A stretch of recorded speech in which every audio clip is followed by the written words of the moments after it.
honestly surprised it took us 17 years to get glow-in-the-dark Cars die-casts. Glow-in-the-dark is such an easy, common gimmick that's used all over the place in toys and collectibles. I'm surprised it took us this long to get it for Cars. We've had light-up Cars in the Precision series. We even had a blacklight Fillmore in the Precision series. But we've never had just regular old glow-in-the-dark Cars. But it's clearly been something they've been interested in for quite a while, as back in 2018, a prototype for a glow-in-the-dark McQueen diecast leaked. One that was painted in pretty much all black with his Cars 3 McQueen paint job.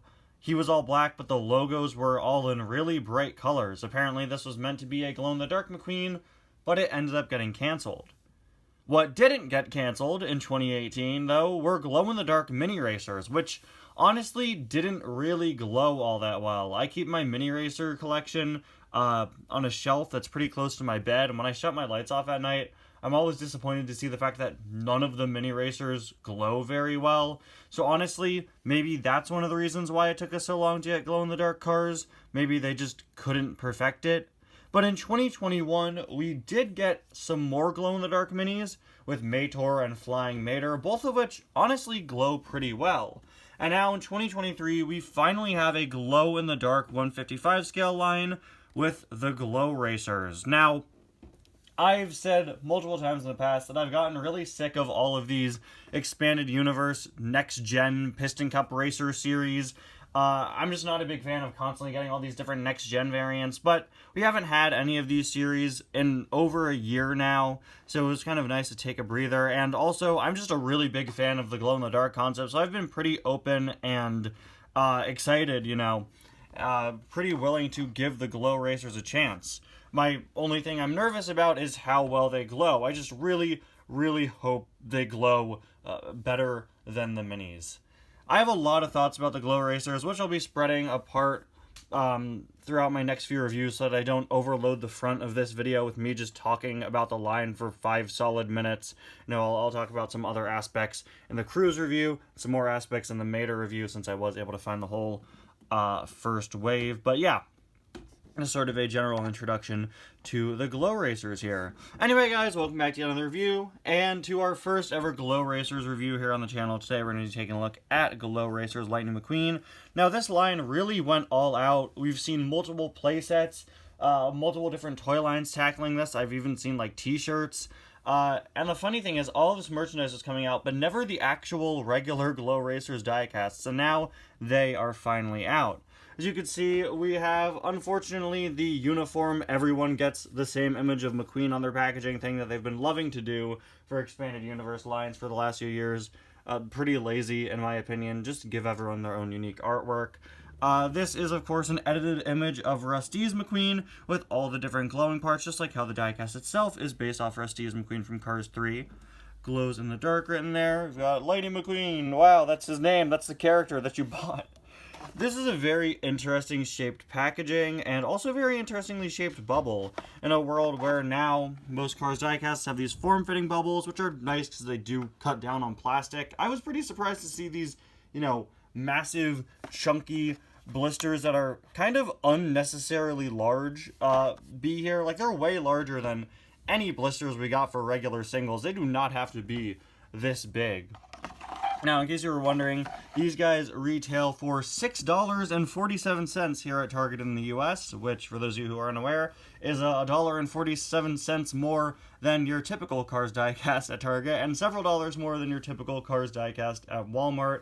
You really are paying a bit more for that gimmick, right? Typically, store exclusives are priced around $6 at Target.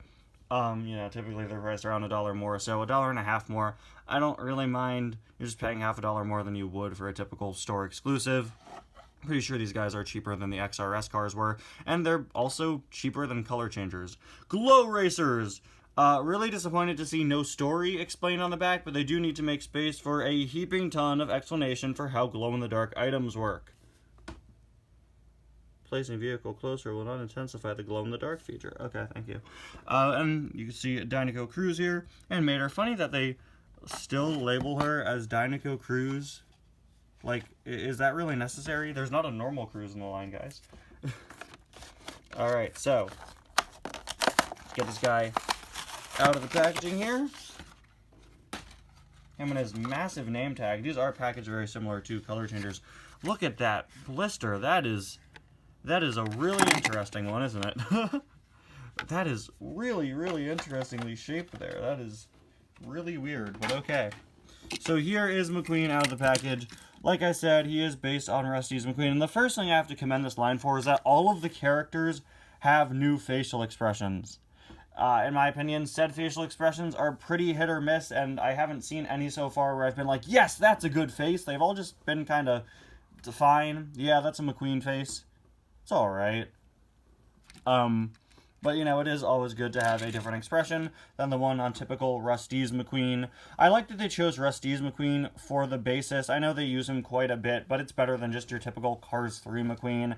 And it just has a lot more interesting things that can glow in the dark with the lightning bolt on the hood there. I want to say they changed the font, but they didn't. It's the exact same font. That's perfectly fine. Really is just sort of a glow-in-the-dark version of Rusty's McQueen. This is something I'll get into in a few videos. I think I'll discuss this in the Mater video. In all honesty, I'll get into this in another video, but I think I would have preferred if we just got regular glow-in-the-dark versions of pre-existing characters instead of a whole expanded universe line. It's probably going to be a hot take, but, you know, I would have preferred just like, oh, glow-in-the-dark Rusty's McQueen or Cruz, and then just other characters, kind of like what they've done in the past with, like, the scavenger hunt line for metallic cars. But still, perfectly fine. Cool to see that it's a line. Cool to see that it, like, exists within the Cars canon as an event that happened. See, Lightning's headlights will glow, as will his tires. We've got his logos on the side, pushing up octane gain, RPM, revolting, and clutch aid. So all your typical Rusty's McQueen details. These sort of roof parts are painted and glow. Rusty's on the back. Rusty's again on the back. Is that the same?